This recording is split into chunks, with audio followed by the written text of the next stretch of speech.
ನಮಸ್ಕಾರ ವೀಕ್ಷಕರ. February 26, 1993 exactly 12:15 ಮಧ್ಯಾಹ್ನ ಅಮೆರಿಕದ ವರ್ಲ್ಡ್ ಟ್ರೇಡ್ ಸೆಂಟರ್ನ ಟವರ್ 1 ಬೇಸ್ಮೆಂಟ್ನಲ್ಲಿ ಒಂದು ದೊಡ್ಡ ಎಕ್ಸ್ಪ್ಲೋಷನ್ ಆಗುತ್ತೆ. ತುಂಬ ಫ್ಲೋರ್ಸ್ ಡ್ಯಾಮೇಜ್ ಆಗುತ್ತೆ. ಒಂದಷ್ಟು ಜನ ಇಂಜೂರ್ ಆಗ್ತಾರೆ. 6 ಜನ ಈ ಇನ್ಸಿಡೆಂಟ್ನಲ್ಲಿ ಅನ್ಫಾರ್ಚುನೇಟ್ ಆಗಿ ಸಾಯ್ತಾರೆ. ಬಟ್ ಟೆರರಿಸ್ಟ್ಸ್ ಪ್ಲಾನ್ ಇದ್ದಿದ್ದು ಒಂದು ದೊಡ್ಡ ಎಕ್ಸ್ಪ್ಲೋಷನ್ ಟವರ್ 1 ಕೆಳಗಡೆ ಆದರೆ ಬೇಸ್ಮೆಂಟ್ ವೀಕ್ ಆಗಿ ಇನ್ನೊಂದು ಟವರ್ ಮೇಲೆ ಬೀಳುತ್ತೆ. ಇದರಿಂದ ವರ್ಲ್ಡ್ ಟ್ರೇಡ್ ಸೆಂಟರ್ನ 2 ಬಿಲ್ಡಿಂಗ್ ನಾಶ ಆಗುತ್ತೆ, ಸಿಕ್ಕಾಪಟ್ಟೆ ಜನ ಸಾಯ್ತಾರೆ ಅಂತ. ಬಟ್ ಹಾಗಾಗಲಿಲ್ಲ. ಈ ಅಟ್ಯಾಕ್ನ ಮಾಸ್ಟರ್ ಮೈಂಡ್ ರಾಮ್ಜಿ ಅಹ್ಮದ್ ಯೂಸುಫ್ನ ಪಾಕಿಸ್ತಾನಲ್ಲಿ ಅರೆಸ್ಟ್ ಮಾಡಿ ಕರ್ಕೊಂಬರ್ತಾರೆ. ಹೆಲಿಕಾಪ್ಟರ್ನಲ್ಲಿ ನ್ಯೂಯಾರ್ಕ್ ಜೈಲ್ಗೆ ಕರ್ಕೊಂಡು ಹೋಗ್ಬೇಕಾದ್ರೆ former FBI agent Ali Soufan tease ಮಾಡ್ತಾ ಹೇಳ್ತಾರೆ, ಇನ್ನು ವರ್ಲ್ಡ್ ಟ್ರೇಡ್ ಸೆಂಟರ್ ಚೆನ್ನಾಗೇ ನಿಂತಿದೆ ಅಂತ. ಅದಕ್ಕೆ ಅಹ್ಮದ್ ಯೂಸುಫ್ ಹೇಳ್ತಾನೆ, ನನ್ನ ಹತ್ರ ಇನ್ನೊಂದು ಸ್ವಲ್ಪ ದೊಡ್ಡದಿದ್ದರೆ ನೀನು ಈ ಮಾತನ್ನು ಹೇಳ್ತಿರ್ಲಿಲ್ಲ ಅಂತ. ಅದಾಗಿ ಕೆಲವೇ ವರ್ಷಕ್ಕೆ ವರ್ಲ್ಡ್ ಟ್ರೇಡ್ ಸೆಂಟರ್ ನೆಲಸಮ ಆಗೋಗುತ್ತೆ. ಅವತ್ತು ನ್ಯೂಯಾರ್ಕ್ ನಗರ ಒಂದು ಕಾಮ್ ಡೇನ ನೋಡ್ತಾ ಇತ್ತು. ವಾರದ 2ನೇ ದಿನ ಆಕಾಶ ನೀಲಿ ಬಣ್ಣದಲ್ಲಿ ಕ್ಲಿಯರ್ ಆಗಿ ಒಂದು ಮೋಡ ಕೂಡ ಇಲ್ಲದೆ ಇತ್ತು. ಸರಿಯಾಗಿ 8:45 ಬೆಳಿಗ್ಗೆ ಒಂದು ಫ್ಲೈಟ್ ನೇರ ವರ್ಲ್ಡ್ ಟ್ರೇಡ್ ಸೆಂಟರ್ನ ಒಂದು ಟವರ್ಗೆ ಬಂದು ಡಿಕ್ಕಿ ಹೊಡಿತು. ಕಾಮಾಗಿದ್ದ ಸಿಟಿ ಎಲ್ಲೆಲ್ಲೋ ಆತಂಕ, ಭಯ ತುಂಬ ಹೋಗುತ್ತೆ.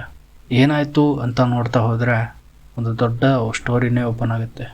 ಅವತ್ತು ಸೆಪ್ಟೆಂಬರ್ 11, 2001 ಬೆಳಿಗ್ಗೆ 6:45ಕ್ಕೆ terrorist Atta and Omar Boston ಏರ್ಪೋರ್ಟ್ನಲ್ಲಿ ಲ್ಯಾಂಡ್ ಆಗ್ತಾರೆ.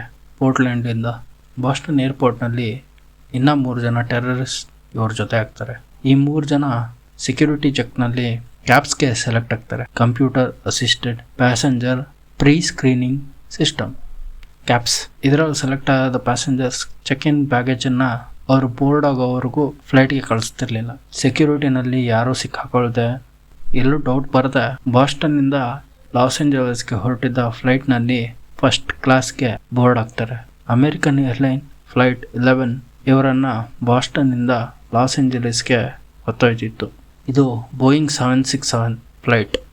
ಇದರಲ್ಲಿ 9 ಜನ ಫ್ಲೈಟ್ ಅಟೆಂಡೆಂಟ್ಸ್, ಒಬ್ಬ ಪೈಲಟ್, ಒಬ್ಬ ಕೋ ಪೈಲಟ್, ಜೊತೆಗೆ 81 ಜನ ಪ್ಯಾಸೆಂಜರ್ಸ್ ಕೂಡ ಇದ್ದರು. ಫ್ಲೈಟ್ ಬೆಳಗ್ಗೆ 8 ಗಂಟೆಗೆ ನಾರ್ಮಲ್ ಆಗಿ ಟೇಕ್ ಆಫ್ ಆಯಿತು. 15 ನಿಮಿಷದ ನಂತರ ಫ್ಲೈಟ್ 26,000 ಫೀಟ್ನಲ್ಲಿ ಹಾರ್ತಿತ್ತು. ಏರ್ ಟ್ರಾಫಿಕ್ ಕಂಟ್ರೋಲ್ ಬಾಸ್ಟನ್ ಇಂದ 35,000 ಫೀಟ್ಗೆ ಹಾರೋಕ್ಕೆ ಇನ್ಸ್ಟ್ರಕ್ಟ್ ಮಾಡುತ್ತೆ. ಇದೇ ಲಾಸ್ಟ್ ಕಮ್ಯುನಿಕೇಷನ್ ಕಾಕ್ಪಿಟ್ಟಿಂದ ಬರೋದು. ಇದಾಗಿ 4 ನಿಮಿಷಕ್ಕೆ flight attendant Betty Ong AT&T ಇಂದ American airline south eastern reservation office ಕ್ಯಾಲಿಫೋರ್ನಿಯಾಗೆ ಕಾಲ್ ಮಾಡ್ತಾರೆ. ಇದರಿಂದ ಗೊತ್ತಾಗುತ್ತೆ ಫಸ್ಟ್ ಕ್ಲಾಸ್ನಲ್ಲಿ ಟೆರರಿಸ್ಟ್ ಒಬ್ಬ ಪ್ಯಾಸೆಂಜರ್ಗೆ ಚುಚ್ಚಿದ್ದಾರೆ ಆ್ಯಂಡ್ ಫಸ್ಟ್ ಕ್ಲಾಸ್ ಪೂರ್ತಿ ಒಂದು ಇರಿಟೆಂಟ್ ಯೂಸ್ ಮಾಡಿ ಪ್ಯಾಸೆಂಜರ್ಸನ್ನು ಹಿಂದೆ ಕಳಿಸಿದ್ದಾರೆ, ಕಾಕ್ಪಿಟ್ ಕಂಟ್ರೋಲ್ ತೊಗೊಂಡಿದ್ದಾರೆ ಅಂತ. ಈ ಕಡೆ ಬಾಸ್ಟನ್ ಏರ್ಪೋರ್ಟ್ಗೆ ಕಾಕ್ಪಿಟ್ಟಿಂದ ಒಂದು ವಾಯ್ಸ್ ರಿಸೀವ್ ಆಗುತ್ತೆ. ಇಲ್ಲಿಗೆ ಗ್ರೌಂಡ್ನಲ್ಲಿ ಕನ್ಫರ್ಮ್ ಆಗೋಗುತ್ತೆ ಫ್ಲೈಟ್ 11 ಹೈಜಾಕ್ ಆಗಿದೆ ಅಂತ. ಇಮ್ಯಾಜಿನ್, ಒಂದು ಫ್ಲೈಟ್ ಹಾರಾಡ್ತಿದೆ, ಆದರೆ ಗ್ರೌಂಡ್ ಸ್ಟೇಷನ್ಗೆ ಯಾವುದೇ ಮಾಹಿತಿ ಇಲ್ಲ.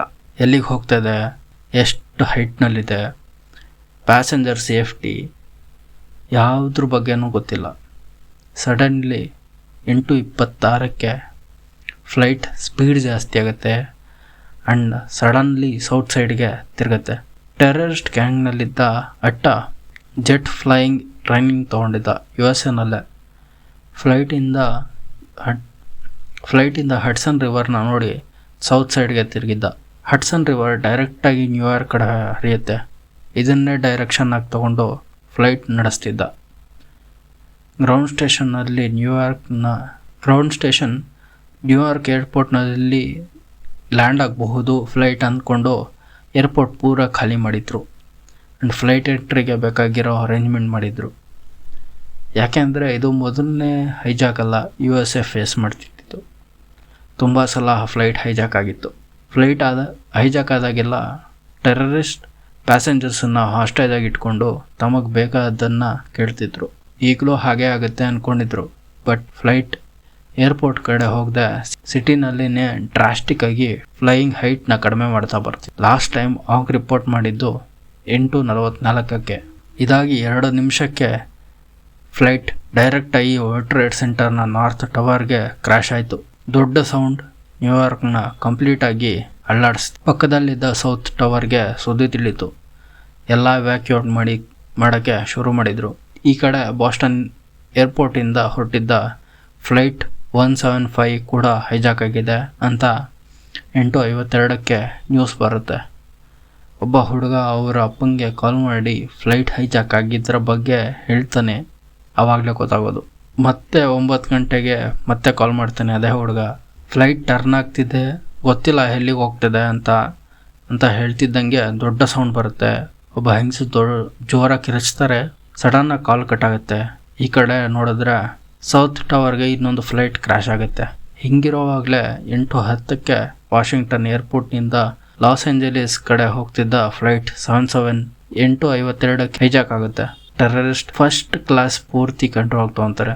ಅಮೆರಿಕನ್ ಏರ್ಲೈನ್ ಆಫೀಸ್ಗೆ 77 ರೆಸ್ಪಾಂಡ್ ಮಾಡ್ತಿಲ್ಲ ಅಂತ ಗೊತ್ತಾಗುತ್ತೆ. ಆವಾಗಲೇ ಗ್ರೌಂಡ್ನಲ್ಲಿರೋರಿಗೆ ಗೊತ್ತಾಗೋದು ಫ್ಲೈಟ್ 77 ಕೂಡ ಹೈಜಾಕ್ ಆಗಿದೆ ಅಂತ. ಪ್ಯಾಸೆಂಜರ್ಸ್ ಫ್ಲೈಟ್ ಇಂದ ತಮ್ಮ ಮನೆಗೆ ಕಾಲ್ ಮಾಡಿ ವಿಷಯ ತಿಳಿಸ್ತಾರೆ. 9:34ಕ್ಕೆ US ಸೀಕ್ರೆಟ್ ಸರ್ವಿಸಿಂದ ವಾಷಿಂಗ್ಟನ್ ಏರ್ಪೋರ್ಟ್ಗೆ ಒಂದು ಮೆಸೇಜ್ ಬರುತ್ತೆ. ಒಂದು ಫ್ಲೈಟ್ ವೈಟ್ ಹೌಸ್ ಕಡೆ ಬರ್ತಾ ಇದೆ ಅಂತ. ಬಟ್ ಸಡನ್ನಾಗಿ ಆ ಫ್ಲೈಟ್ 330 ಡಿಗ್ರಿ ಟರ್ನ್ ತೊಗೊಳುತ್ತೆ. ಪೆಂಟಗನ್ ಕಡೆ ಹೋಗೋದಕ್ಕೆ ಶುರು ಮಾಡುತ್ತೆ. ಫ್ಲೈಟ್ ಡ್ರಾಸ್ಟಿಕ್ ಆಗಿ ಇಳಿತಾ ಬರುತ್ತೆ. 9:37ಕ್ಕೆ ಸರಿಯಾಗಿ ಫ್ಲೈಟ್ ಡೈರೆಕ್ಟಾಗಿ ಪೆಂಟಗನ್ಗೆ ಫುಲ್ ಸ್ಪೀಡ್ನಲ್ಲಿ ಕ್ರ್ಯಾಶ್ ಆಗುತ್ತೆ.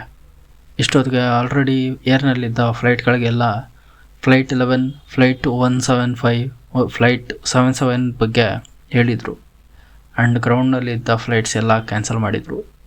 ಹೀಗೆ ಲೇಟಾಗಿ 8:42ಗೆ ಟೇಕ್ ಆಫ್ ಆದ ನ್ಯೂ ಜರ್ಸಿಯಿಂದ ಸ್ಯಾನ್ ಫ್ರಾನ್ಸಿಸ್ಕೋಗೆ ಹೋಗ್ತಿದ್ದ ಯುನೈಟೆಡ್ 93ಗೆ ಕೂಡ ಎಲ್ಲ ವಿಷಯ ಗೊತ್ತಿತ್ತು.